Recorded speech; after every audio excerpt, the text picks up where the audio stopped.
بسم اللہ الرحمن الرحیم۔ سب سے پہلے میں نے آپ کی خدمت میں معذرانہ درخواست کروں گا کہ آپ حضرات جو ادھر ادھر منتشر ہیں میدان میں موجود ہیں، برائے مہربانی دارالقرآن کے اندر تشریف لے آئیں، کیونکہ اس میں جگہ کافی ہیں۔ میرے موسم میری ایک بات غلط ہے، جنہیں بیتاب کے جذبات رکھتے پکارا ہے مجھے اپنا سمجھ کر، میری پکارا ہے مجھے اپنا سمجھ کر، بس اتنی آرزو ہے بات کرتے۔ اس لیے میں آپ تمام سامعین کے حضور میں ترجمانہ معدبانہ مخلصانہ درخواست کرتا ہوں، آپ حضرات دارالقرآن کے اندر تشریف لے آئے، جتنے رضاکارات ہیں ان سے بھی درخواست کرتا ہوں کہ ہمارا گوشت بیٹھ جائے، اس لیے کہ مہمان خصوصی کا بیان ہوگا۔ حضرات گرامی، جامعہ مظلوم کی 137 سالہ تاریخ قریب ہے، اور یہ جامعہ مظلوم ہندوستان کے قدیم اداروں میں سے ایک ادارہ ہے۔ اس جامعہ نے جو اپنی خدمات پیش کی ہے وہ ناقابل بیان ہے، اور ہم لوگوں کے سامنے اظہر من الشمس ہے۔ اسی جامعہ میں اسی چہار دیواری کے اندر ہمارے طلباء عزیز ہمیشہ سے سرد راتوں میں اسی زمین پر لیٹ کر اللہ کے رسول صلی اللہ علیہ وسلم کی احادیث مبارکہ اور اللہ رب العالمین کا قرآن کریم کی ذکر کرتے ہیں، اور اس قرآن کریم اور احادیث مبارکہ کی تعلیم اور اس کو اپنے سینے میں محفوظ رکھتے ہیں، اور اس محفوظیت سے اس امانت کی حفاظت بھی کرتے ہیں۔ جبکہ ٹھنڈی راتوں میں آدمی اپنے گھروں میں آرام کرتا ہے، عیش و آرام کی زندگی گزارتا ہے، لیکن اللہ کے ان نوجوان مردوں کو دیکھیے اپنے گھر بار چھوڑ کر، اپنے نرم گرم بستر کو چھوڑ کر مدرسے کی چار دیواری میں، مدرسے کی فضاؤں میں اپنی آنکھوں کو قربان کر کے دین کی حفاظت، دین کی امانت اپنے سینوں میں محفوظ رکھتے ہیں۔ اس لیے ہمیں ان کی مدد کرنا چاہیے اور ان کی مدد کرنا چاہیے، ان کے لیے اللہ سے دعا کرنا چاہیے کہ انہوں نے دنیا کو ترغیب نہیں دی بلکہ اپنے دین کو ترغیب دی، معیشت کی طرف نہیں بھاگے بلکہ دین کی حفاظت کے لیے مستعد رہے۔ اس لیے ہم ان کے قدردان ہیں۔ ہمارے جامعہ نے وہ خدمات انجام دی کہ ہزاروں علماء، ہزاروں فضلاء اور ہزاروں کی تعداد میں حفاظ اور قرہ جو اب تک اس کے مدرسے سے فارغ تحصیل ہوئے اور پورے عرب و عجم میں بکھرے ہوئے ہیں اور اپنی دین کی خدمات انجام دے رہے ہیں، بلا شبہ یہ اہل مدارس کے لیے اور ارباب مدارس کے لیے اور نظمائے جامعہ کے لیے، صدور جامعہ کے لیے، ممبران اور منتظمین کے لیے قابل فخر اور قابل اعزاز ہے کہ اللہ ان تمام لوگوں کو مدرسے کی خدمت کے لیے، مدرسے کو چلانے کے لیے اور مدرسے کی اس امانت کی حفاظت کے لیے اللہ نے منتخب فرمایا۔ اس پر جتنا بھی شکر ادا کیا جائے یہ کم ہوگا۔ ماضی قریب کے اگر حالات کو ہم دیکھیں تو اسی سرزمین میں اور اسی مدرسے میں محدث جلیل ابو المعاصی حضرت مولانا حبیب الرحمن صاحب عاصری نور اللہ مرکزہ تو اسی مدرسے میں تعلیم حاصل کی، اپنے استاد گرامی کی معیت میں یہاں تشریف لائے تھے، اور وہ زمانہ بھی آیا کہ ہمارے اس جامعہ میں صدر المدرسین کی حیثیت سے آپ نے اپنے فرائض انجام دیے۔ ابھی اس قریب میں دیکھا جائے تو ہمارے اس جامعہ کے سابق شیخ الدین بحر العلوم حضرت مولانا نعمت اللہ صاحب عاصری دامت برکاتہ جو آج بھی دارالعلوم دیوبند کی آپ کی آبرو اور زینت حدیث ہے کہ آج ساری دنیا، سارا دارالعلوم نے بحر العلوم کے نام سے جانتا ہے، جو ہمارے اس جامعہ کے سابق شیخ الحدیث تھے، اور یہیں سے وہ دارالعلوم دیوبند تشریف لے تھے۔ ہمارے جامعہ نے ہمیشہ باکمال اور باصلاحیت افراد اور باصلاحیت لوگوں کی خدمات حاصل کی ہے۔ ابھی انہی کے بعد ہمارے اس جامعہ میں دوسری خدمت حدیث کی کرنے کے لیے حضرت مولانا زین العابدین صاحب جو استاد حدیث کی حیثیت سے مظاہر علوم سہارنپور میں خدمات انجام دے رہے تھے، جو یہیں کے مرحوم نیکت تھے، اور ان کے کافی علماء طلباء جنہوں نے یہاں علم حدیث حاصل کیا اور آج حدیث کی خدمات انجام دے رہے ہیں۔ دارالعلوم نقبۃ العلماء، جس میں مولانا نیاز احمد ندوی صاحب جو یہیں کے استاد حدیث بھی تھے اور تمام فنون اور علوم میں وہ کتابیں پڑھاتے تھے، وہ آج بھی دارالعلوم نقبۃ العلماء میں خدمات انجام دے رہے ہیں۔ میرے محترم بزرگوں اور دوستوں، یہ آپ کی تعاون، آپ کی دعا، آپ کی احسان، آپ کے اخلاص کی برکت ہے کہ اللہ رب العالمین آپ کے اس جامعہ سے، آپ کے اس مدرسے سے بہت سے مدرس کو، بہت سے معلم کو اور بہت سے علماء کو، بہت سے حفاظ اور قربا کو، مورخ کو، ادیب کو، خطیب کو پیدا فرمایا، جو آج شاہکام عالم میں الحمدللہ دین کی خدمت کے فرائض بہت خوبی انجام دیتے ہیں۔ اور یہ طلبہ عظیم جن کی لائبریریاں ہمارے یہاں موجود ہیں، 2 لائبریریاں ہمارے یہاں موجود ہے، ایک بڑی لائبریری جو اساتذہ کے مطالعہ کو بینی کے لیے، اور ایک اس سے چھوٹے درجے کی لائبریری ہے جن کو ان طلبہ عزیز کے لیے بنایا گیا ہے۔ یہ طلبہ اس میں کتابیں لاتے ہیں، کتابیں جمع کرتے ہیں، اس میں پڑھتے ہیں، مطالعہ کرتے ہیں، کتب بینی کرتے ہیں اور اپنے اندر علم و ادب کی صلاحیت پیدا کرتے ہیں، اور علم و ادب کے ساتھ ساتھ اپنا جو فن آپ کے سامنے پیش فرمایا، اپنا جو اظہار اپنے مادر زمین کا اظہار فرمایا، یہ انہی کتابوں کا اور ان کی جد و جہد کا، ان کی جو کاوش کا یہ نتیجہ ہے کہ سالانہ جلسہ کر کے وہ اپنا یہ اظہار کرتے ہیں، اپنی خدمات کو قائم کرتے ہیں، تاکہ آپ سمجھیں کہ جامعہ ترقی کی راہ پر گامزن ہے اور ہر چیزوں میں دوا ہے۔ میرے محترم بزرگوں اور دوستوں، زیادہ بات کرنا مناسب نہیں ہے کیونکہ رات کافی جا بھی چکی ہے۔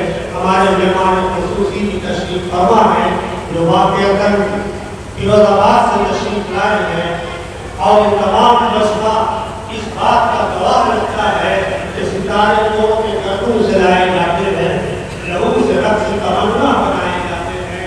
یہ بزم شوق ہے، اہل وفا کی محفل ہے، یہاں شراب نہیں دل جلائے جاتے ہیں۔ ایک صاحب دل ہمارے موجود ہیں جو مولانا یونس صاحب کا نور اللہ مرحوم طریقہ ادب بھی ہے، کالج کے پروفیسر بھی ہیں، ان کی خدمات بہت زیادہ نہیں ہے کہ آپ ان کی شخصیت سے بھی واقف نہیں ہیں۔ بنارس کی سرزمین میں پہلی بار تشریف لائے ہیں، جبکہ ہندوستان کے طول عرض میں حضرت مولانا کا بہت ہی نام اور مشہور معروف ہے، جو دین کے داعی اور مبلغ بھی اور معلم اور ان کا خطیب بھی، مصلح امت، مصلح قوم اور مربی بھی، اہل فکر و نظر اور صاحب دل بھی، شخصیت بزرگانہ، انداز مربیانہ، خطاب و بیان خطیبانہ اور باتیں بڑی ہی مصلحانہ۔ آج ہمارے سامنے حضرت مولانا آدم مصطفیٰ صاحب دامت برکاتہ، پروفیسر انٹر اسلامیہ انٹر کالج، ہمارے روبرو اور آپ کے روبرو ہیں، جو آپ سے مخاطب ہونے کے لیے اور آپ کو خطاب کرنے کے لیے تشریف فرما ہے۔ بڑے شوق ذوق کے ساتھ آپ حضرات تشریف لائے ہیں۔ اللہ اس اجلاس کو نافع بنائے، مفید بنائے، انفع بنائے۔ اس لیے میں بڑے ہی ادب و احترام کے ساتھ مولانا کے حضور میں پہنچ رہا ہوں کہ نہیں معلوم کسی کو تیرے خط کا اندازہ، نہیں معلوم کسی کو تیرے خط کا اندازہ، جو آسماں ہے مگر سب جھکا ہی سکتا ہے۔ حضرات، میں بڑے ادب و احترام سے حضرت مولانا آدم مصطفیٰ صاحب دامت برکاتہ سے گزارش کر رہا ہوں کہ حضرت تشریف لائے اور اپنے موائد حسنہ سے تمام سامعین کے قلوب کو منور اور مولر رہا۔ بسم اللہ الرحمن الرحیم۔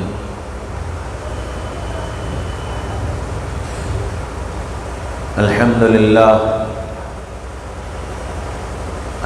لله الذي رفع السماوات بغير عمد ترونها وألقى في الأرض رواسي أن تميد بكم وجعل فيها فجاجا سبلا لعلكم تهتدون ونشهد أن لا إله إلا الله وحده لا شريك له ونشهد أن سيدنا ونبينا وحبيبنا وشفيعنا وسندنا وهادينا ومولانا محمدا عبده ورسوله وصلى الله عليه وعلى آله وأصحابه وأزواجه وبارك وسلم تسليما كثيرا كثيرا أما بعد فأعوذ بالله من الشيطان الرجيم بسم الله الرحمن الرحيم يا أيها النبي إنا أرسلناك شاهدا ومبشرا ونذيرا وداعيا إلى الله بإذنه وسراجا منيرا وقال تعالى يا أيها المدثر قم فأنذر وربك فكبر وثيابك فطهر وقال تعالى يا أيها المزمل قم الليل إلا قليلا نصفه أو انقص منه قليلا أو زد عليه ورتل القرآن ترتيلا وقال رسول الله صلى الله تعالى عليه وسلم يا أبا سفيان جئتكم بكرامة الدنيا والآخرة وقال رسول الله صلى الله تعالى عليه وسلم انما بعثت معلما او كما قال علیہ الصلاۃ والسلام۔ قابل قدر قابل احترام حضرات علماء کرام اور بہت ہی قابل قدر میرے بھائیوں، دوستوں، عزیزوں، بزرگوں،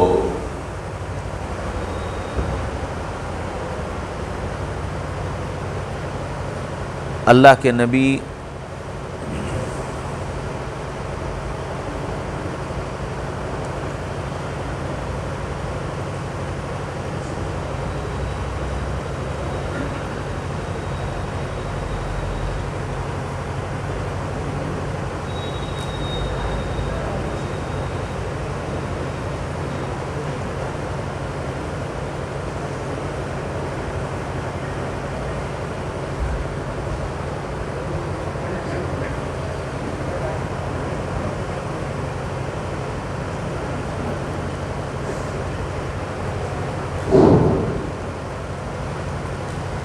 اللہ کے نبی صلی اللہ علیہ وسلم نے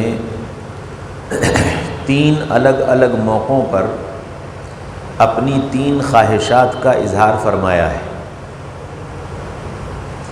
ایک موقع پر آپ صلی اللہ علیہ وسلم نے فرمایا میرا جی چاہتا ہے کہ جو دین میں لے کر آیا ہوں یہ دنیا کے بسنے والے ہر انسان تک پہنچے۔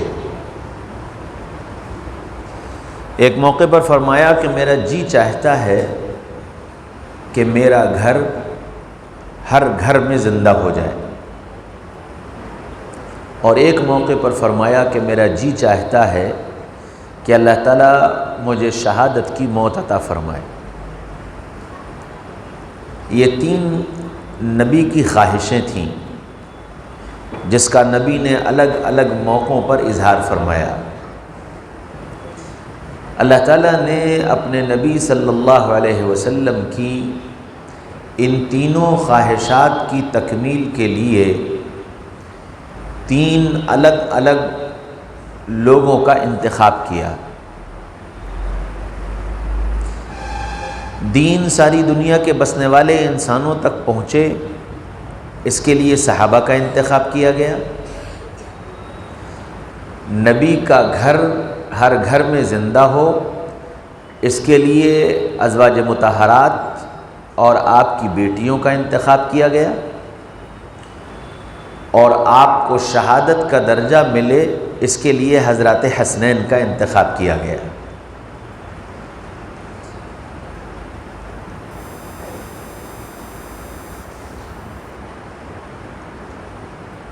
صحابہ کرام وہ جماعت ہے جس کو اللہ نے منتخب کیا ہے۔ دنیا میں کوئی اپنی مرضی سے صحابی نہیں بن سکتا، اپنی چاہت سے صحابی نہیں بن سکتا، اللہ نے جس کو چاہا وہ صحابی بنا۔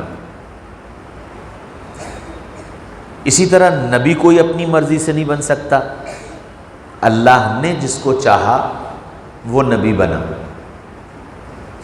چونکہ یہ دونوں جماعتیں، جماعت انبیاء اور جماعت صحابہ، ان دونوں کا انتخاب اللہ نے کیا ہے، اور یہ دونوں جماعتیں دنیا کی اعلیٰ ترین جماعتیں ہیں۔ کوئی آدمی بڑے سے بڑے مجاہدات کر کے اور بڑی سے بڑی قربانی دے کر کے اور بڑی سے بڑی عبادتیں کر کے صحابہ کی قدموں کے دھول کے برابر نہیں ہو سکتا،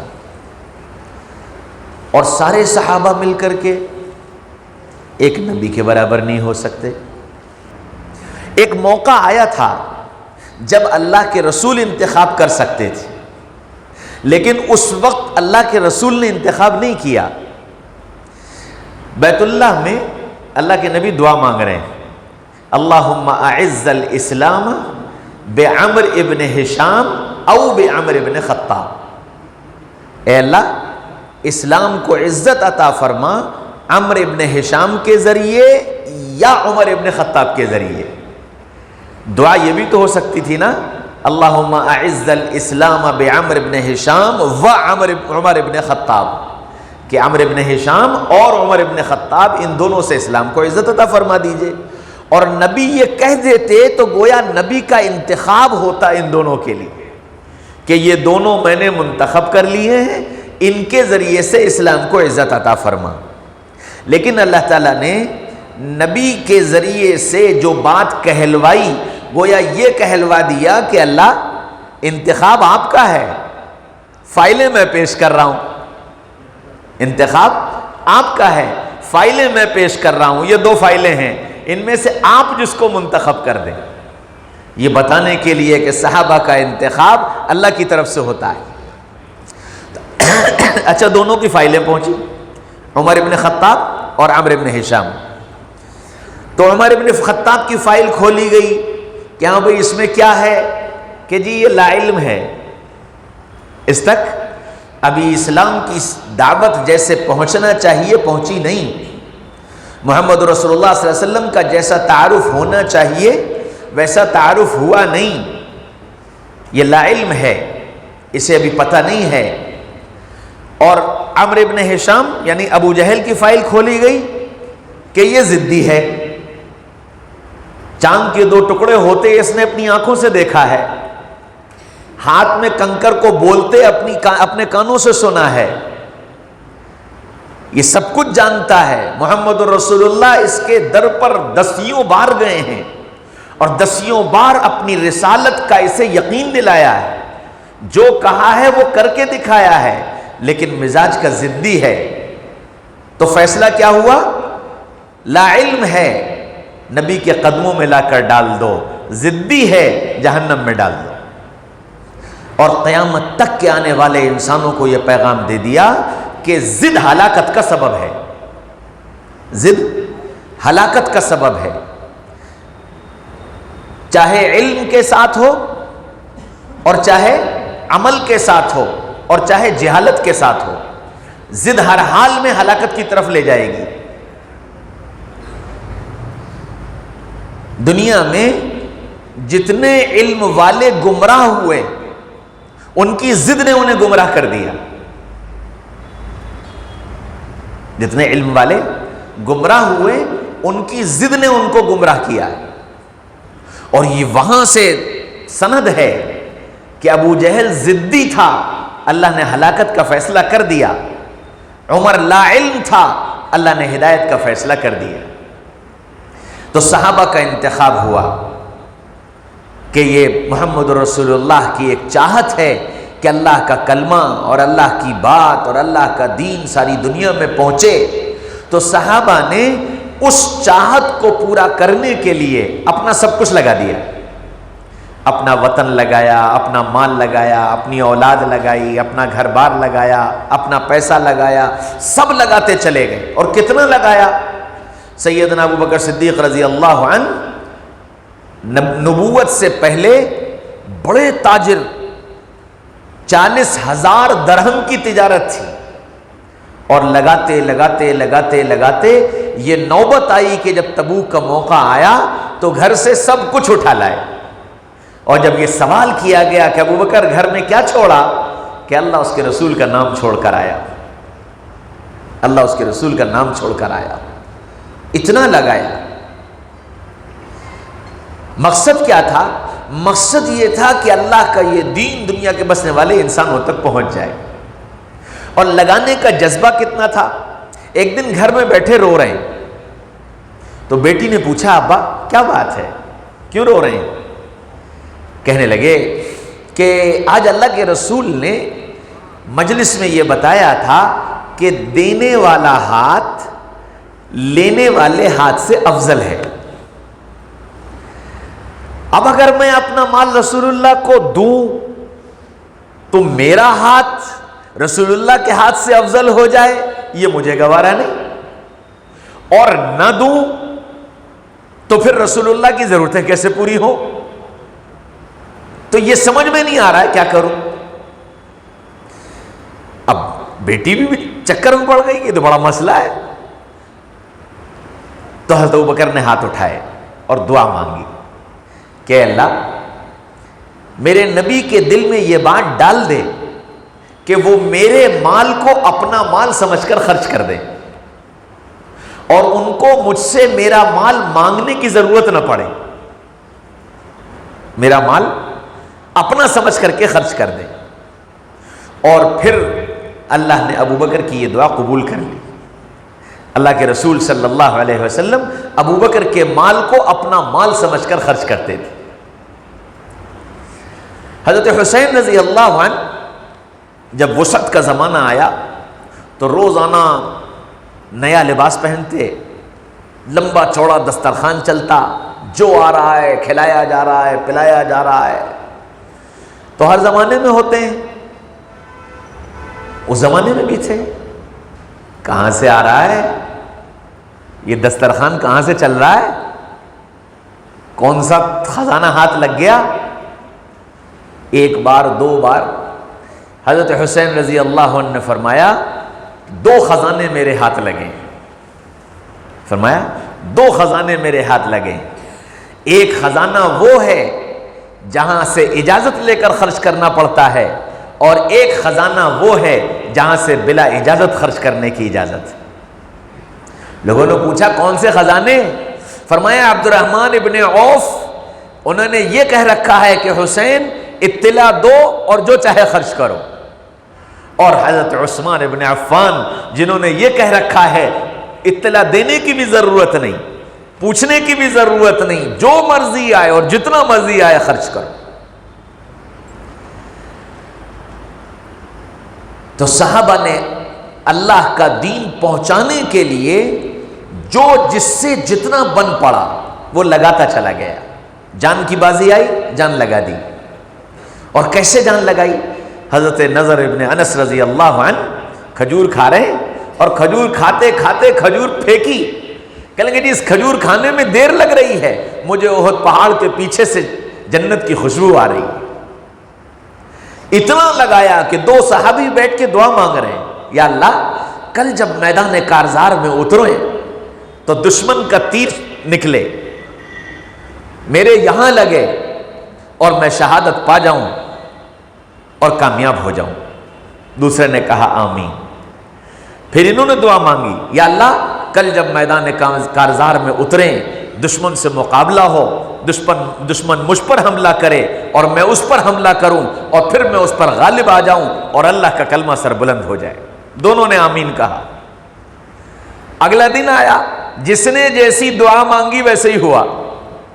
وہ جنہوں نے کہا تھا یہاں تیر لگے، صحابہ فرماتے ہیں کہ جس جگہ انگلی رکھ کر کہا تیر وہیں آ کر لگا اور خون کا فوارہ چھٹا اور بے ساختہ زبان سے نکلا، فزت ورب الکعبہ، رب کعبہ کی قسم میں تو کامیاب ہو گیا. یہ جو جملہ زبان سے نکلا ہے نا، یہ زبان کے بول نہیں تھے، یہ زبان کے بول نہیں تھے، یہ وہ حقیقت تھی جو ان کے دلوں میں اتری ہوئی تھی کہ نبی پاک صلی اللہ علیہ وسلم کی چاہت کو پورا کرنے کے لیے جان کی بازی لگانی پڑے اور میری جان لگ جائے تو یہ میرے لیے سعادت کی بات ہے۔ یہ بات دل میں اتری ہوئی تھی، اس لیے جب خون کا فوارہ چھٹا تو دل سے آواز آئی، فزت ورب الکعبہ، رب کعبہ کی قسم میں تو کامیاب ہو گئے۔ اتنا لگایا جو جس سطح کا تھا۔ تبوک کا موقع آیا تو اللہ کے رسول صلی اللہ علیہ وسلم نے مال کا مطالبہ کیا، سب صحابہ مال لا رہے تھے، ایک صحابی بیٹھے تھے تو ان کے پاس سوائے اپنی جسم کی 2 چادروں کے اور کچھ تھا ہی نہیں۔ اب انہوں نے سوچا اللہ کے رسول نے مال مانگا ہے اور میرے پاس کچھ ہے نہیں، تو اٹھ گئے، مجلس سے اٹھے اور سیدھے ایک یہودی کے باغ میں گئے اور اس سے جا کر یوں کہا کہ آج رات کیا تم مجھے اپنے باغ میں مزدوری پر رکھو گے؟ تو اس نے پوچھا بھائی کیا کرے گا؟ کہ جو دل چاہے کام لے لو۔ کہ مزدوری کیا لوگے؟ کہ جو تمہاری مرضی وہ دے دینا۔ اس نے کہا ٹھیک ہے، تم میرے پیڑوں میں پانی لگا دو۔ تو ساری رات پانی لگایا، جب فجر کا وقت ہوا تو یوں کہا جی میری مزدوری کا وقت ختم ہو گیا، میں جا رہا ہوں، لاؤ میری مزدوری۔ تو اس نے کھجور کے ڈھیر میں سے یوں کر کے کھجور اٹھائی، تو ان صحابی نے بھی یوں کر کے اس کے سامنے ہاتھ پھیلا دیا، اس نے وہ کھجور ان کے ہاتھوں میں ڈال دی اور وہ ان کھجوروں کو اس طرح لے کر رسول اللہ کی خدمت میں حاضر ہوئے۔ فرمایا یا رسول اللہ، آپ نے کہا تھا جس کے پاس جو ہو وہ لے آؤ، یہ ہے میرا مال، آپ اسے قبول فرما لیجیے۔ حضرت بلال سے فرمایا کہ ان کی کھجوروں کو سارے مال پر ڈال دو، یہ ایک کھجور احد پہاڑ سے زیادہ قیمتی، ایک کھجور احد پہاڑ سے زیادہ قیمتی۔ تو صحابہ نے جب لگانا شروع کیا تو مال لگایا، جان لگائی۔ جان کیسی لگائی؟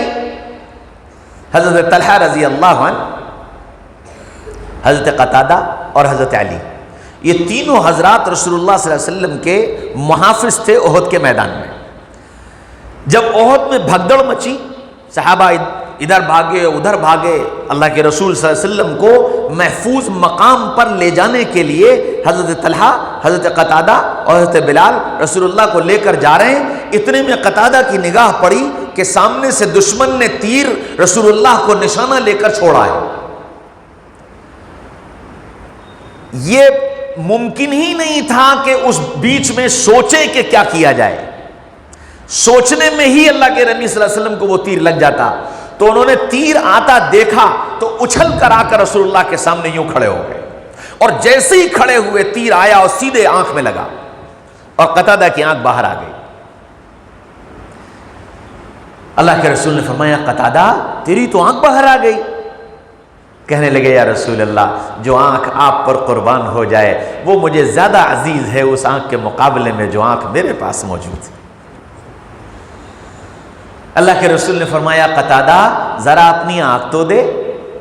حضرت قتادہ نے زمین سے آنکھ اٹھائی اور رسول اللہ کی ہتھیلی پر رکھ دی۔ فرمایا قتادہ ادھر دیکھ۔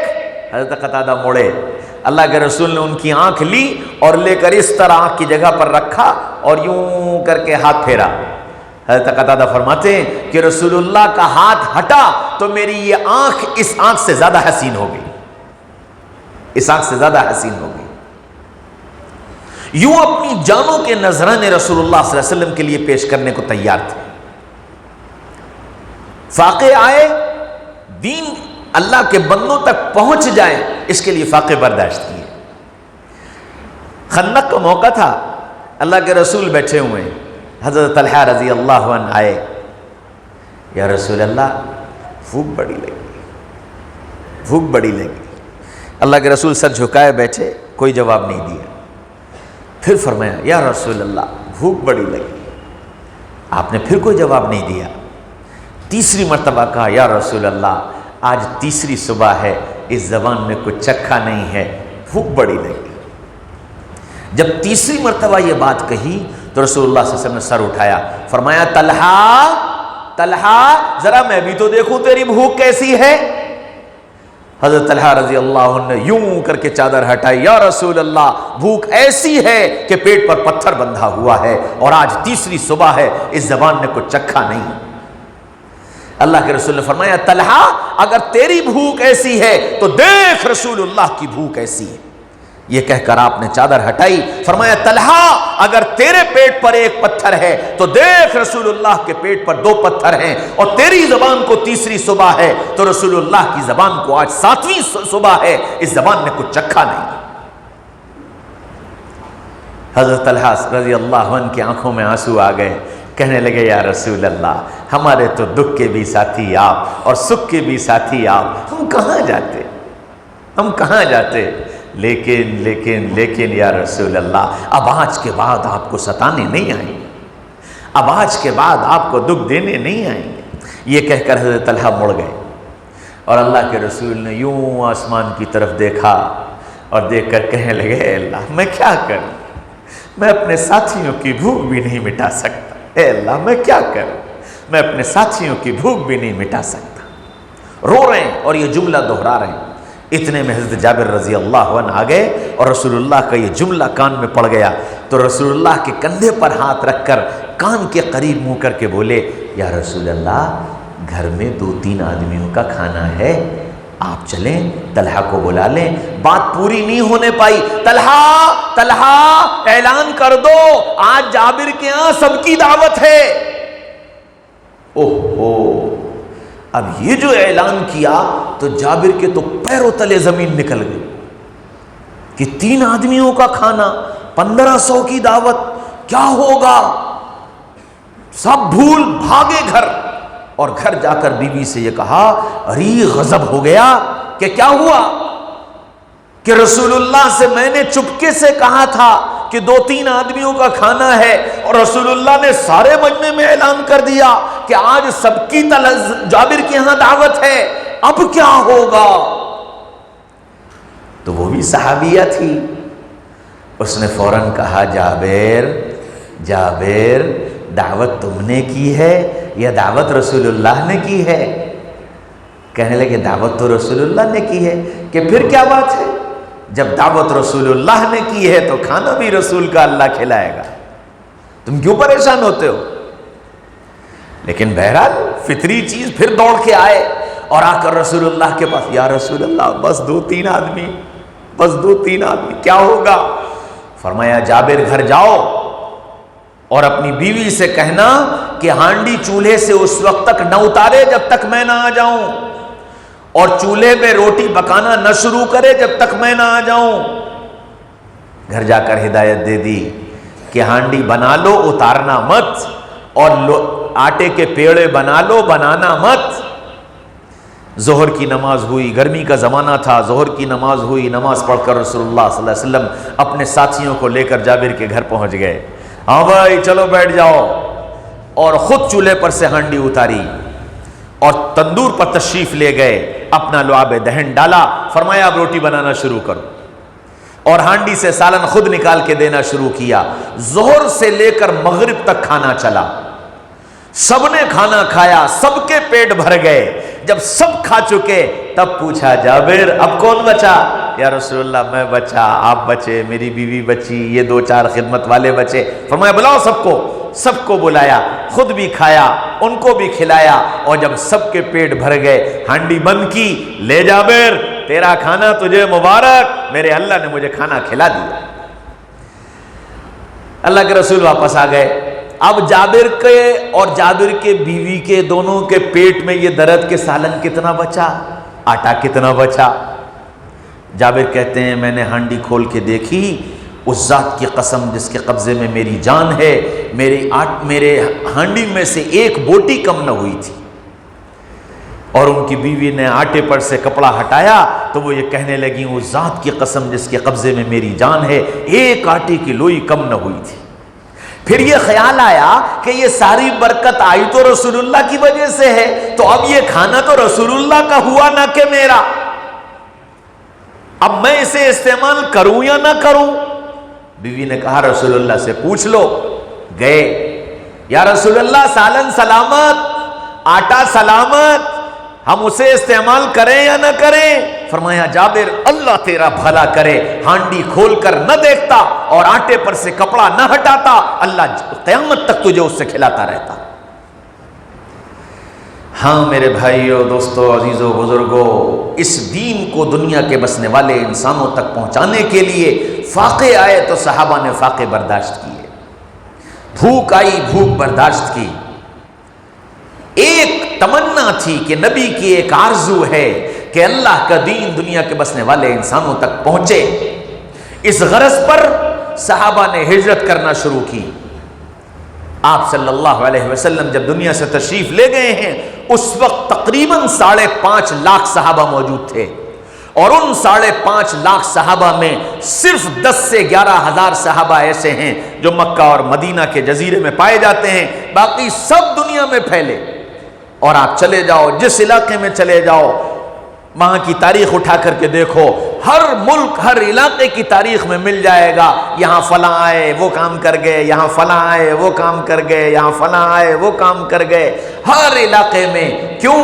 کہ نبی کی چاہت تھی کہ اللہ کا دین دنیا کے بسنے والے انسانوں تک پہنچے۔ صحابہ نے اپنا سب کچھ لگا کر اللہ کا دین دنیا کے بسنے والے انسانوں تک پہنچا دیا، اور ان کے پہنچانے کی دلیل میرا اور آپ کا یہاں جمع ہونا ہے کہ میں اور تم یہ جتنے کلمے والے یہاں بیٹھے ہیں، صرف یہ نسبت ہے ان صحابہ کی جنہوں نے محمد الرسول اللہ کی اس امانت کو میرے اور تمہارے تک پہنچایا ہے، اور پہنچایا نہیں، پہنچانے کا حق ادا کیا ہے۔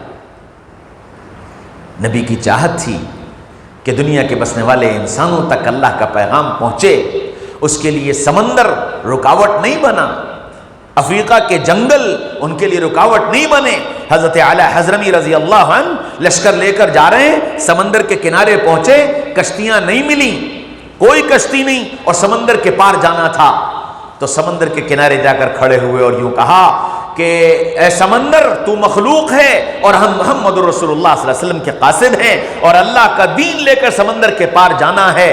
موسیٰ کے لیے یہ سمندر مسخر ہوا کیونکہ وہ اللہ کے پیغامبر تھے، اور ہم بھی محمد رسول اللہ کے پیغامبر ہیں، ہمیں ان کا پیغام لے کر جانا ہے، ہمارے لیے راستہ نکالو۔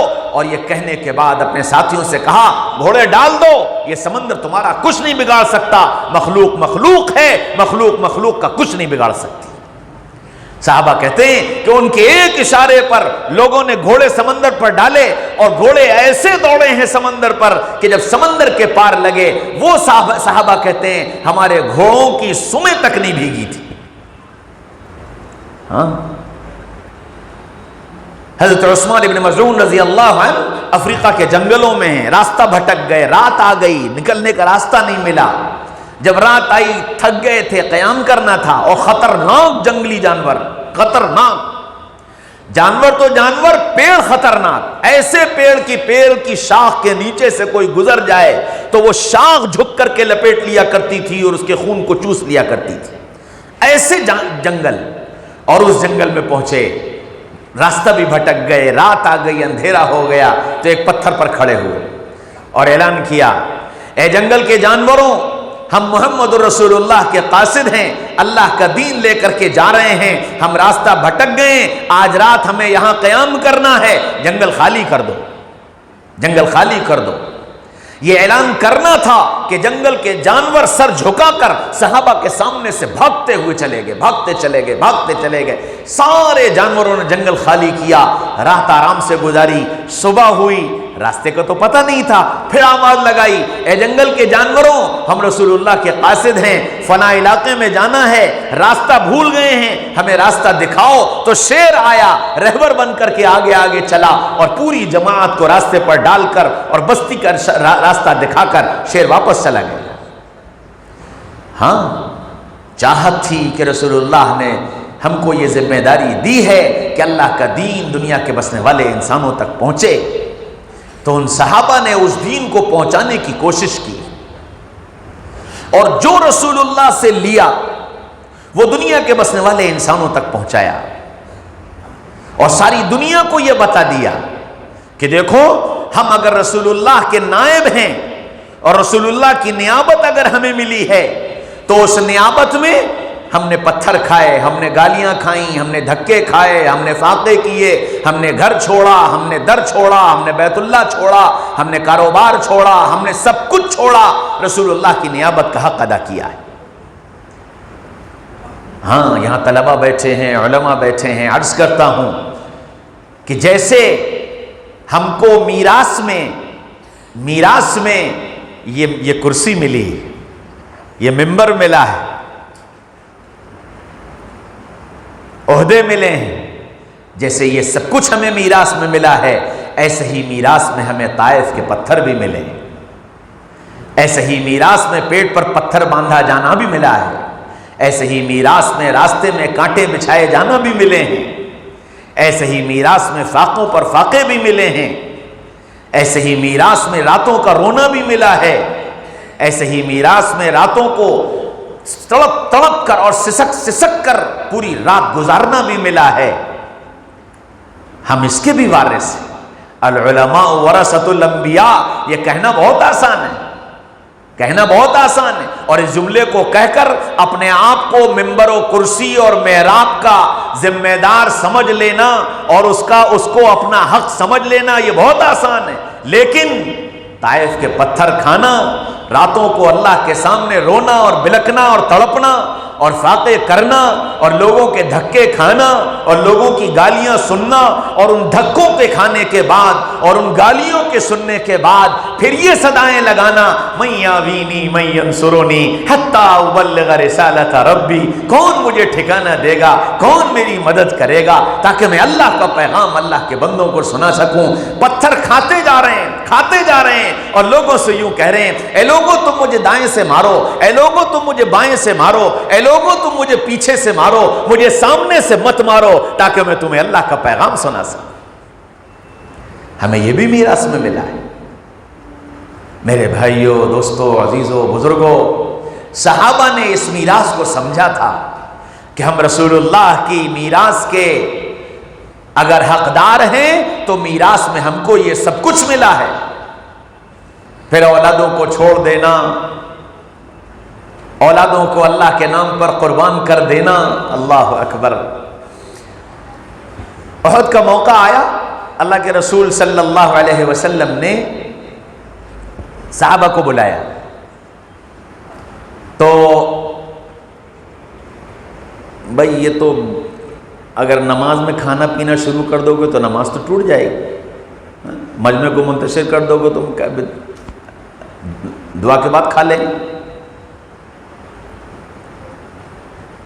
حضرت عمرو بن جموح رضی اللہ عنہ دونوں پیروں سے معذور، رسول اللہ صلی اللہ علیہ وسلم نے احد کے موقع پر بلایا تو اپنے چاروں بیٹوں کو بلایا اور یوں کہا کہ میرے بیٹوں، اللہ کے رسول نے اس وقت آواز دی ہے اور تم چاروں کو اللہ کے نام پر اپنی جان کے نذرانے پیش کرنے ہیں، کل میں تم کو لے کر چلوں گا۔ اور چاروں بیٹے جوش سے بھرے ہوئے حضرت عمرو بن جموح رضی اللہ عنہ کے ساتھ آئے۔ یا رسول اللہ، آپ کی خدمت کے لیے لایا ہوں۔ فرمایا، واہ عمرو، واہ عمرو، کیا بڑھیا تحفہ لائے ہو۔ اللہ کے رسول نے چاروں بیٹوں کو قبول کر لیا۔ پھر کہنے لگے، یا رسول اللہ میں بھی۔ فرمایا، نہیں عمرو، تم معذور ہو، تم معذور ہو، اللہ نے تمہیں معاف کر دیا ہے۔ یا رسول اللہ مجھے بھی قبول کر لیجئے۔ فرمایا، نہیں عمرو، تم معذور ہو، تم واپس جاؤ، تمہاری بیوی تمہارا انتظار کر رہی ہوگی۔ حضرت عمرو واپس آ گئے، بڑے اداس، چہرہ اترا ہوا۔ بیوی نے پوچھا، عمرو کیا ہوا؟ کہ رسول اللہ نے بیٹوں کو تو قبول کر لیا اور مجھے واپس بھیج دیا اور یہ کہہ دیا کہ تم معذور ہو، اللہ نے تمہیں رخصت دے دی ہے، تم گھر جاؤ۔ بیوی بھی خاموش ہو گئی۔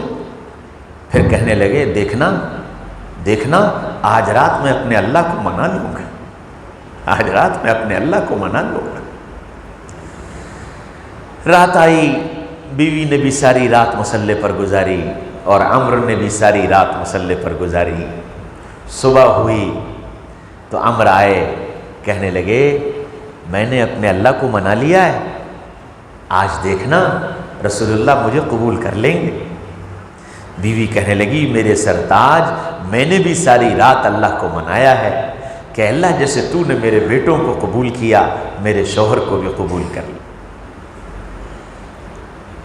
دن نکلا تو حضرت عمر اپنے اونٹ پر سوار ہوئے اور چلنے لگے، تو بیوی نے مذاق کیا اور مذاق میں کہنے لگی بڑے جا رہے ہو تیار ہو کر، دیکھنا ابھی رسول اللہ واپس بھیج دیں گے۔ اوہ جملہ دل کو لگ گیا، تو فوراً اپنے اونٹ کو قبلے کی طرف موڑا اور آسمان کی طرف سر اٹھا کر ہاتھ اٹھا کر دعا مانگی، اللہم لا تردنی الی اہلی، اے اللہ اب مجھے میرے گھر والوں کی طرف واپس مت بھیجیے گا۔ شوہر دعا مانگ رہا ہے، بیوی آمین کہہ رہی ہے، اللہم لا تردنی الی اہلی، اے اللہ مجھے میرے گھر واپس مت بھیجیے گا۔ رسول اللہ کی خدمت میں پہنچ گیا، یا رسول اللہ میں بھی۔ فرمایا نہیں عمر تم معذور ہو۔ یا رسول اللہ مجھے قبول کر لیجئے۔ فرمایا نہیں عمر تم معذور ہو۔ تیسری مرتبہ پھر عمر نے کہا یا رسول اللہ مجھے قبول کر لیجئے۔ جبریل آ گئے، رسول اللہ پر وحی کے اثرات آ گئے۔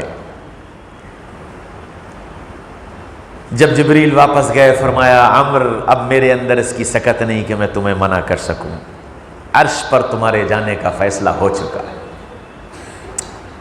کیا دل تھے ان کے، اور کیسی ان کی تمنائیں تھیں، اور کیسی ان کی دعائیں تھیں، کیسے ساری رات رک کر اللہ کو اس بات پر منایا تھا میں اپنی جان دینا چاہتا ہوں، رب میری جان قبول کر لے۔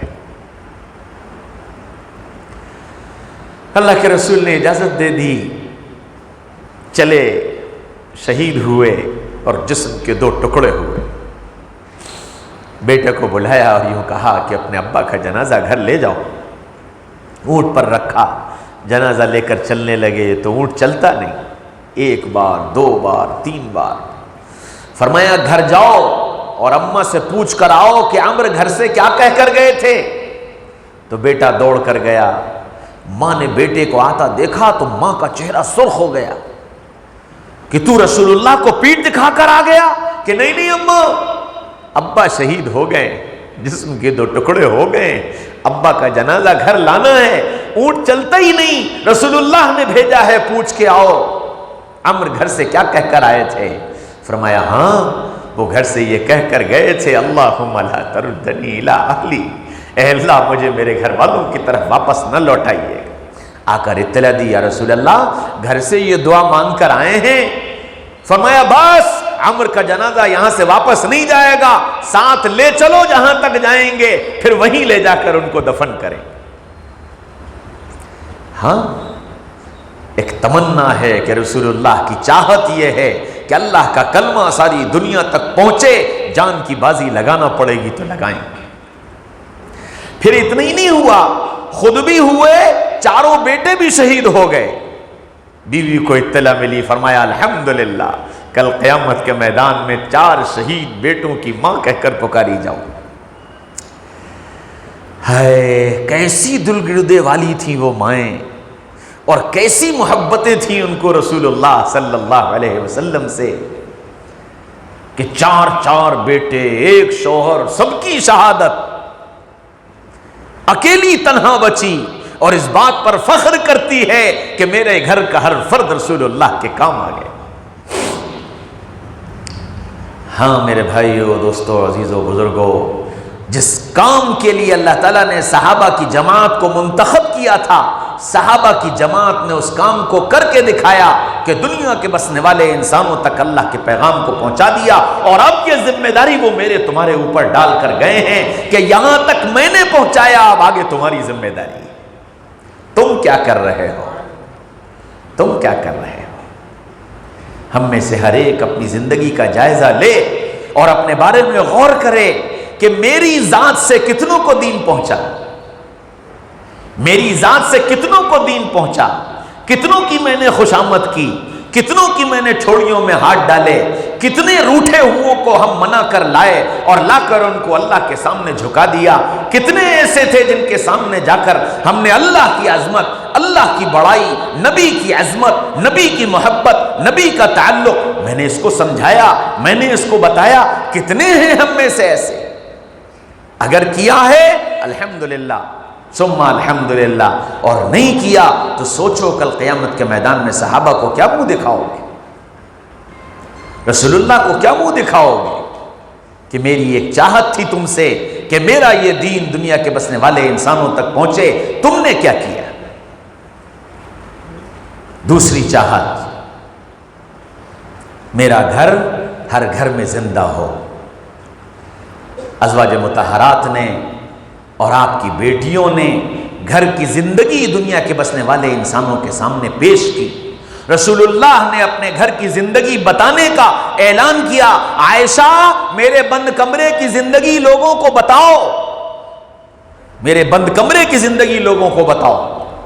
دنیا کا واحد لیڈر، دنیا کا واحد قائد جس نے اپنے بند کمرے کی زندگی کو بیان کرنے کا حکم دیا، آج تک دنیا میں کوئی قائد ایسا نہیں آیا، کوئی رہبر ایسا نہیں آیا جس نے یہ اعلان کیا ہو کہ میرے بند کمرے کی زندگی لوگوں کو بتا دینا۔ وہ محمد الرسول اللہ کی ذات ہے جو یہ کہہ کر گئی کہ عائشہ میرے بند کمرے کی زندگی بیان کر دو۔ وہ گھر کیسا تھا جس گھر کو رسول اللہ ہر گھر میں زندہ کرنا چاہتے تھے؟ حضرت عائشہ سے پوچھا گیا رسول اللہ گھر میں کیسے رہتے تھے؟ فرمایا کانا بسامن ضحاکن، ہنستے تھے، ہنساتے تھے، کھلکھلاتے تھے، مسکراتے تھے، گھر والوں کے چہرے پر مسکراہٹ لاتے تھے۔ کہ گھر میں کیا کرتے تھے؟ عائشہ آج کھانا نہیں بنایا؟ یا رسول اللہ میری تو طبیعت ٹھیک نہیں ہو رہی۔ فرمایا اچھا عائشہ سالن تم بنا لو، آٹا میں گوندھے دیتا ہوں۔ عائشہ آج گھر کی صفائی نہیں کی؟ یا رسول اللہ مجھ سے میری تو ہمت ہی نہیں ہو رہی۔ فرمایا اچھا کھانا تم بناؤ، جھاڑو میں لگائے دیتا ہوں۔ یہ وہ گھر تھا جسے رسول اللہ ہر گھر میں زندہ کرنا چاہتے تھے۔ تشریف لائے، گھر میں داخل ہو رہے ہیں، حضرت عائشہ کو دیکھا تو آواز دی یا حمیرہ۔ رسول اللہ پیار میں عائشہ کو حمیرہ کہتے تھے۔ حمیرہ کیا کر رہی ہو؟ یا رسول اللہ پانی پی رہی ہوں۔ عائشہ حمیرہ میرے لیے بھی پانی بچا دینا۔ سبحان اللہ، ہونا تو یہ چاہیے تھا کہ رسول اللہ پیتے اور عائشہ کہتی کہ یا رسول اللہ میرے لیے بچا دیجئے گا۔ ہو کیا رہا ہے؟ حمیرہ میرے لیے پانی بچا دینا۔ حضرت عائشہ نے آدھا پانی پیا، آدھا بچا دیا۔ رسول اللہ آئے، ہاتھ سے پیالہ لے لیا، پھر کہنے لگے، منہ کے قریب لے گئے، پھر واپس لائے۔ عائشہ تم نے کدھر سے پیا؟ یا رسول اللہ میں نے تو ادھر سے پیا تھا۔ آپ نے پیالہ گھمایا، فرمایا وہیں سے پیوں گا جہاں سے تم نے ہونٹ لگا کر پیا ہے۔ یہ وہ محبتیں تھیں جو رسول اللہ ہر گھر میں زندہ کرنا چاہتے تھے۔ حضرت فاطمہ رضی اللہ عنہا سردی کی رات عشاء کی نماز کے بعد 2 رکعت نفل کی نیت باندھ کر کھڑی ہوئی۔ جب سلام پھیرا تو فجر کی اذان ہو رہی تھی۔ آسمان کی طرف دیکھ کر کہنے لگی یا اللہ تیری رات کتنی چھوٹی ہو گئی، 2 ہی رکعت میں ختم ہو گئی۔ یہ وہ راتیں تھیں جو رسول اللہ ہر گھر میں زندہ کرنا چاہتے تھے۔ اللہ کے رسول تشریف لے جا رہے ہیں، چند بچے کھیل رہے ہیں، ایک بچہ کھڑا رو رہا ہے، عید کی نماز پڑھانے جا رہے ہیں، راستے میں رک گئے، اس بچے کو بلایا، کیا بات ہے؟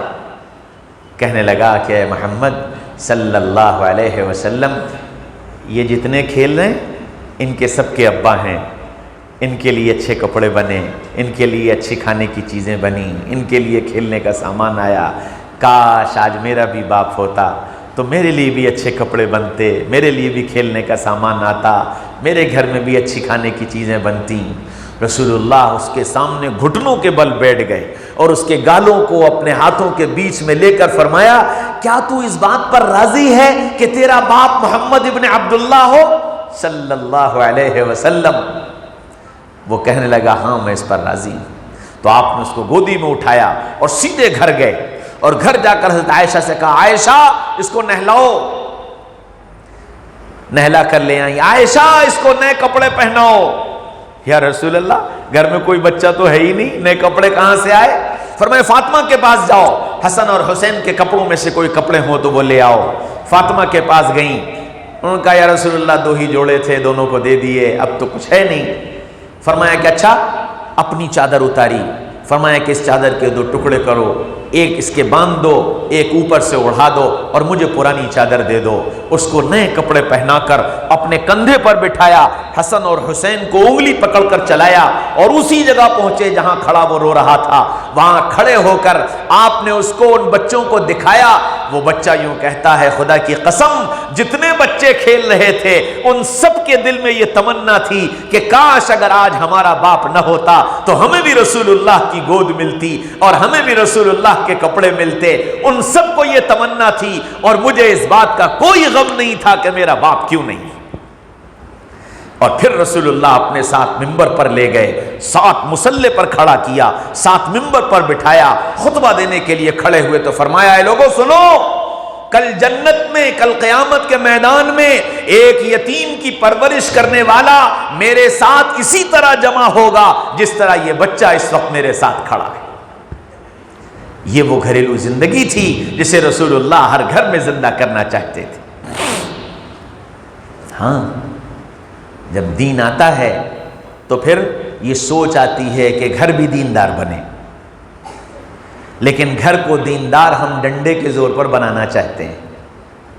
اللہ نے توفیق دی، 4 مہینے لگائی ہے، چلہ لگا لیا، دین آ گیا، تو اب خیال آتا ہے کہ گھر والے بھی دیندار بنے، تو اب یہ گھر میں آ کے غصہ شروع کر دیتا ہے، ابھی تک پڑی سو رہی ہو، نماز کے لیے نہیں اٹھی، نماز قضا کر دی، تم بھی سوتی رہتی ہو، لڑکیاں بھی سوتی رہتی، ایک آفت گھر میں۔ اللہ کے رسول نے سکھایا گھر والوں کی زندگی میں دین کیسے لایا جاتا ہے۔ اللہ کے رسول کا معمول یہ تھا کہ تہجد کی نماز 3-4 مرتبہ پڑھا کرتے تھے۔ چھوٹا سا کمرہ تھا، عائشہ سو رہی ہوتی تھیں، آپ وضو کر کے آتے اور نماز کی نیت باندھ کر کھڑے ہو جاتے، اور جب سجدہ کرنا ہوتا تو عائشہ کے پیر کا انگوٹھا دباتے، عائشہ پیر سمیٹ لیتی، آپ سجدہ کر لیتے، اور جب سجدے سے آپ اٹھ جاتے تو عائشہ پھر پیر پھیلا لیتی۔ جب آخری تہجد کا وقت آتا تو اللہ کے رسول عائشہ کے پاس جا کر لیٹ جاتے اور لیٹ کر چپکے چپکے آواز دیتے، کلمینی یا حمیرہ، کلمینی یا حمیرہ، کلمینی یا حمیرہ، لال گڑیا آؤ باتیں کریں، لال گڑیا آؤ باتیں کریں، لال گڑیا آؤ باتیں کریں۔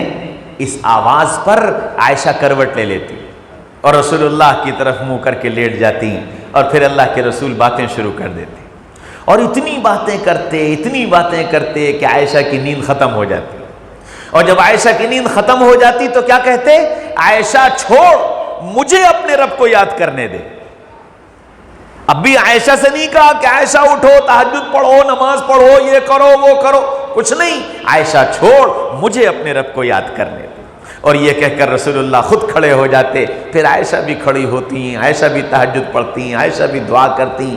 یہ وہ گھریلو زندگی تھی جسے رسول اللہ ہر گھر میں زندہ کرنا چاہتے تھے، کہ ہر گھر میں زندہ ہو۔ ایک رات اللہ کے رسول تشریف لائے، حضرت عائشہ آنگن میں لیٹی ہوئی تھی، تو اللہ کے رسول آ کر عائشہ کے پاس لیٹ گئے۔ حضرت عائشہ نے آسمان کی طرف دیکھا تو چاند نظر آ رہا تھا، اور چاند 14ویں رات کا چاند کو دیکھا تو چاند خوبصورت لگا۔ پھر دل میں خیال آیا کہ آسمان کا چاند زیادہ خوبصورت یا میرا چاند زیادہ خوبصورت؟ تو رسول اللہ کا چہرہ دیکھا، پھر آسمان کا چاند دیکھا، پھر رسول اللہ کا چہرہ دیکھا، پھر آسمان کا چاند دیکھا، پھر رسول اللہ کا چہرہ دیکھا۔ تیسری مرتبہ دیکھ کر کہنے لگیں، آسمان کے چاند میں تو داغ ہیں، میرا چاند تو بے داغ ہے، میرا چاند تو بے داغ ہے۔ یہ وہ زندگی تھی جسے رسول اللہ ہر گھر میں زندہ کرنا چاہتے تھے کہ ایسی زندگی گزارو، ایسی محبتوں والی زندگی گزارو۔ حضرت صفیہ رضی اللہ عنہا حلوہ بنایا، حلوہ اچھا بنا تو دل چاہا کہ رسول اللہ کو کھلا دو۔ اللہ کے رسول عائشہ کے گھر پہ تھے تو حلوہ لے کر رسول اللہ کے گھر پہ آ گئیں، کنڈی بجائی، عائشہ نے دروازہ کھولا، صفیہ اس وقت تم یہاں کیسے؟ عائشہ حلوہ بنایا تھا، حلوہ بہت اچھا بنا، دل چاہا رسول اللہ کو کھلا دوں، اس لیے آئی تھی۔ اچھا صفیہ ذرا میں بھی تو دیکھوں تیرا حلوہ کیسا ہے۔ تو صفیہ نے جلدی سے پلیٹ ہٹائی اور پیالہ عائشہ کے آگے بڑھا دیا، اور جیسے ہی پیالہ آگے بڑھایا عائشہ نے دونوں ہاتھ پیالے میں ڈال کر اور حلوہ ہاتھ میں لے کر صفیہ کے منہ پہ مل دیا، اور کہنے لگیں میرا گھر میری باری، حلوہ تم کھلاؤ گی؟ اب یہ جو کھٹر پٹر ہوئی تو رسول اللہ کی آنکھ کھل گئی. اللہ کے رسول آئے، عائشہ کیا بات ہے؟ تو اب عائشہ نے تو بس یوں کر کے رسول اللہ کو دیکھا. پھر صفیہ پر نگاہ پڑی، صفیہ کیا ہوا؟ یا رسول اللہ یہ دیکھیے. کیا بات ہو گئی؟ یا رسول اللہ حلوہ بنایا تھا، بہت اچھا بنا، دل چاہا آپ کو کھلا دوں، لے کر آئی تھی. دیکھیے عائشہ نے یہ کیا کیا. یہ ساری باتیں کرتے کرتے رسول اللہ بالکل عائشہ کے پیچھے آ کر کھڑے ہو گئے.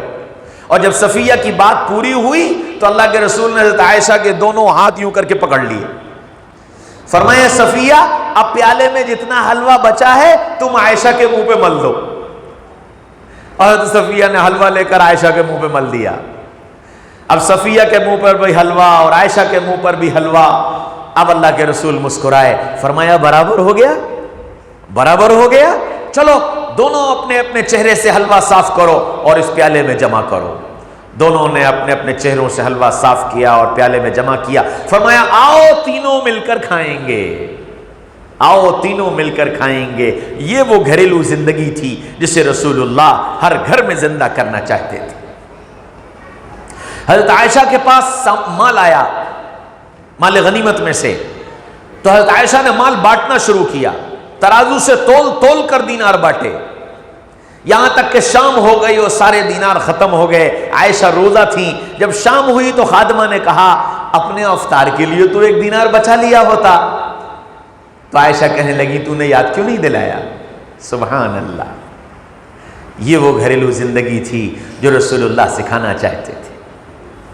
حضرت فاطمہ رضی اللہ عنہا کے دونوں بیٹے حسن اور حسین دونوں کو بخار آ گیا اور بخار اتر نہیں رہا، پریشان ہو گئے. تو حضرت فاطمہ نے علی سے کہا ایسا کرو منت مان لو اور اللہ شاید اس منت کی برکت سے اللہ ان بچوں کو شفا دے دے. تو دونوں نے منت مان لی. منت یہ مانی کہ اللہ ہمارے بچوں کو شفا دے دے گا تو ہم 3 روزے رکھیں گے. اللہ کی شان 2-4 دن میں بچوں کا بخار اتر گیا.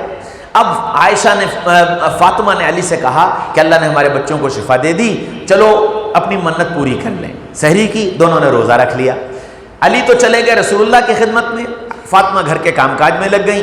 خیال آیا شام کو افطار کے لیے تو کچھ ہے ہی نہیں، تو ایک یہودی کے ہاں گئیں، جو پیسے، اور اتنے جو پیسے کہ اس نے مزدوری میں اتنا آٹا دے دیا کہ گھر کی روٹی بن جائے. وہ لے آئیں اور شام کو روٹی بنا کر کے افطار کے لیے دونوں بیٹھ گئے. ابھی افطار کی اذان، مغرب کی اذان ہوئی نہیں کہ کنڈی بجی. یا رسول اللہ صلی اللہ علیہ وسلم کے گھرانے والوں، میں ایک مسکین ہوں، بھوکا ہوں، مجھے کھانا کھلا دو، اللہ تمہیں جنت میں کھانا کھلائے گا.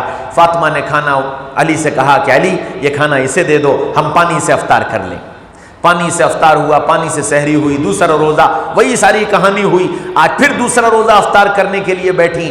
ابھی اذان نہیں ہوئی کہ پھر کنڈی بجی. اور رسول اللہ صلی اللہ علیہ وسلم کے گھرانے والوں، میں ایک یتیم ہوں، بھوکا ہوں، مجھے کھانا کھلا دو، اللہ تمہیں جنت میں کھانا کھلائے گا. آج علی نے کہا فاطمہ یہ روٹی اسے دے دو، ہم پانی سے روزہ کھول لیں گے. پانی سے افطار، پانی سے سحری، تیسرا روزہ وہی معمول. پھر افطار کا وقت آیا، پھر بیٹھے. پھر اذان سے پہلے کنڈی بجی. اور رسول اللہ صلی اللہ علیہ وسلم کے گھرانے والوں، میں قیدی ہوں، بھوکا ہوں، مجھے کھانا کھلا دو، اللہ تمہیں جنت میں کھانا کھلائے گا. آج دونوں نے زبان سے کچھ نہیں کہا، آنکھوں میں اشارے کیے، یہ کھانا اسے دے دو، ہم پانی سے روزہ کھول لیں گے. پانی سے افطار ہو گیا. 3 روزے، پانی سے افطار، پانی سے سحری، پانی سے افطار، پانی سے سحری. چوتھی صبح آئی تو علی رسول اللہ کی خدمت میں پہنچے. ادھر رسول اللہ کی خدمت میں داخل ہوئے، ادھر رسول اللہ نے فرمایا علی مبارک ہو، علی مبارک ہو. رسول اللہ کیا ہوا؟ کاہے کی مبارک؟ فرمایا رات کا تمہارا عمل اللہ کو بڑا پسند آیا. کہنے واہ یا رسول اللہ واہ، اللہ کیسا ہمارے ایمان کو آپ کے اوپر بڑھاتا ہے، جس عمل کا میرے اور فاطمہ کے علاوہ کسی کو پتہ نہیں، رب نے آپ کو بھی اس کی اطلاع دے دی. فرمایا علی صرف مجھے نہیں قیامت تک کے آنے والے انسانوں کو تیرے اس عمل کی اطلاع دی گئی اور تیرے اس عمل کو قرآن میں ریکارڈ کیا گیا. وَيُطْعِمُونَ الطَّعَامَ عَلَى حُبِّهِ مِسْكِينًا وَيَتِيمًا وَأَسِيرًا. او رسول اللہ کیا خوبصورت ہے تیرے گھرانے والے، کھاتے نہیں کھلاتے ہیں، یتیموں کو، مسکینوں کو، قیدیوں کو کھلا دیا کرتے ہیں، خود نہیں کھاتے. یہ رسول اللہ صلی اللہ علیہ وسلم کا گھرانہ تھا، جس گھرانے کو رسول اللہ ہر گھر میں زندہ کرنا چاہتے تھے کہ امت کھانے والی نہ بنے، کھلانے والی بنے. ہائے آج امت کھلانا بھول گئی. آج اس کا پڑوسی فاقے سے رہتا ہے، اس کا رشتہ دار فاقے سے رہتا ہے، اس کے نہ جانے کتنے ملنے جلنے والے دن اور رات کی بھوک کے لیے تڑپتے اور بے چین ہوتے ہیں. اسے خیال بھی نہیں آتا کہ مجھے کھلانا چاہیے تھا. ہاں میرے بھائیو، دوستو، عزیزو، بزرگو، ہم کھلانے والے بن کر آئیں. یہ گھرانہ تھا جو رسول اللہ صلی اللہ علیہ وسلم زندہ کرنا چاہتے تھے. تیسری خواہش کہ اللہ مجھے شہادت کی موت عطا فرمائے. حضرات حسنین رضوان اللہ تعالی علیہ مجمعین نے اپنی جانوں کے نذرانے پیش کی، اور اس طرح پیش کیے کہ پہلے رسول اللہ نے یوں فرمایا، حسین منی وانا من، میں حسین سے ہوں اور حسین مجھ سے. نبی نے فرمایا، یا اللہ جو حسین سے پیار کرے تو اس سے پیار کر.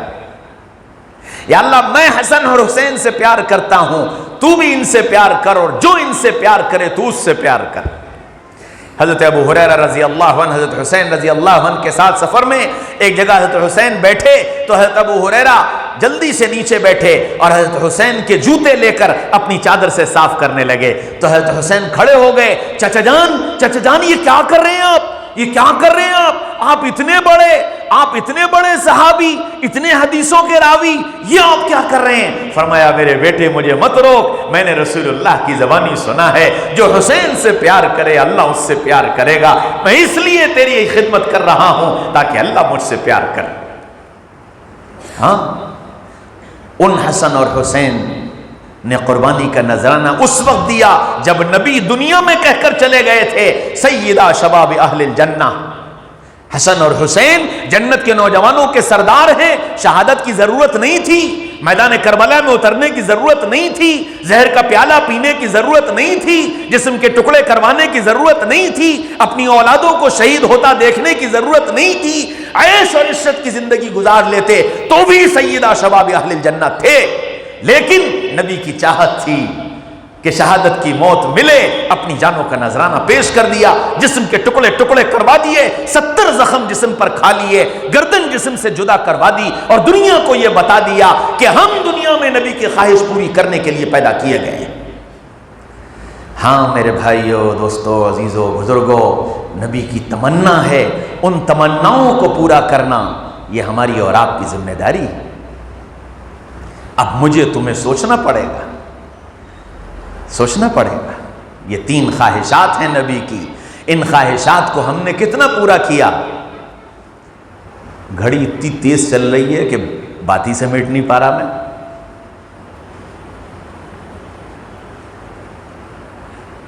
اس لیے میرے بھائیو، دوستو، عزیزو، بزرگو، ایک تو نیت یہ کرو کہ نبی کی چاہت کو اپنی چاہت بنائیں گے. بناؤ گے؟ نبی کی چاہت کو اپنی چاہت بنائیں گے. اور یہ 3 چاہتیں اللہ کا دین دنیا کے بسنے والے انسانوں تک پہنچے، اس پر اپنی جان لگا دو، اپنا مال لگا دو، اپنا وقت لگا دو. نبی کا گھر ہر گھر میں زندہ ہو. اپنے کو ایسا با اخلاق، با کردار بناؤ، اور ایسا گھر کا ماحول بناؤ کہ تمہارے گھر میں جو داخل ہو وہ تمہاری گھر کی زندگی سے سبق لے کر کے جائے، اور یہ دنیا کو یہ بتائے کہ رسول اللہ کا گھرانہ اگر کسی کو دیکھنا ہو تو جاؤ بنارس والوں کے گھرانے دیکھ لو، وہاں رسول اللہ کا گھرانہ زندہ ہے. اپنے گھر ایسے بنانے کی کوشش کرو. اور آخری بات کہ رسول اللہ صلی اللہ علیہ وسلم کی جو شہادت کی تمنا تھی، وہ نبی پاک صلی اللہ علیہ وسلم کی محبت میں اور اس دین کو دنیا کے بسنے والے انسانوں تک پہنچانے کے لیے اگر جان کا نذرانہ دینے کی ضرورت پڑے گی تو ہم جان کا نذرانہ دیں گے. یہ تمنائیں بناؤ اپنی، یہ چاہتیں اپنی بناؤ. انشاءاللہ ثم انشاءاللہ اللہ تعالیٰ اس کی برکت سے وہ سب کچھ عطا فرما دے گا جو اللہ نے صحابہ کو اور صحابہ کے بعد والوں کو عطا فرمایا ہے. کرو گے انشاءاللہ؟ اور آخری بات یہ ہے کہ دیکھو، ہر مجلس میں عرض کرتا ہوں کہ بہت آسان سی بات ہے کہ صرف 2 نیتیں کر لو. 2 نیتیں، ایک سنت زندگی میں لانے کی، ایک سنت، ساری نہیں کہہ رہا میں، صرف ایک سنت جو ابھی تک زندگی میں نہیں ہے. آج یہ نیت کر لو کہ انشاءاللہ ایک سنت میں اپنی زندگی میں لاؤں گا. کرو گے انشاءاللہ؟ کون سی؟ جو سب سے آسان لگے. جو سب سے آسان لگے وہ سنت اپنی زندگی میں لے آنا، اور ایک گناہ چھوڑنے کی نیت کر لو کہ ایک گناہ چھوڑ دوں گا، کون سا؟ جو سب سے آسان لگے، کرو گے؟ ایک گناہ چھوڑ دو اور ایک سنت اختیار کر لو۔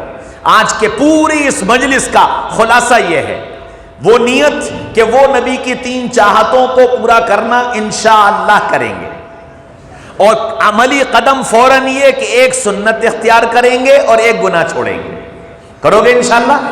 دیکھو بات تو میں اگر یہ کہوں کہ میں ابھی آدھی بات کر پایا، آدھی بات رہ گئی، انشاءاللہ آئندہ جب ملاقات ہوگی تب ہو جائے گی، ورنہ جنت میں ہوگی انشاءاللہ، ٹھیک ہے انشاءاللہ؟ اللہ مجھے تمہیں کہنے سننے سے زیادہ عمل کرنے والا بنائے، اور اللہ میرے تمہارے دل میں اللہ اس کے رسول کی سچی محبت کے چراغ جلا دے، وہ محبت جو محبت ہم کو محبوب کی اداؤں کو محبوب بنانے کی توفیق دے دے، ٹھیک ہے انشاءاللہ؟ وآخر دعوانا ان الحمد للہ رب العالمین۔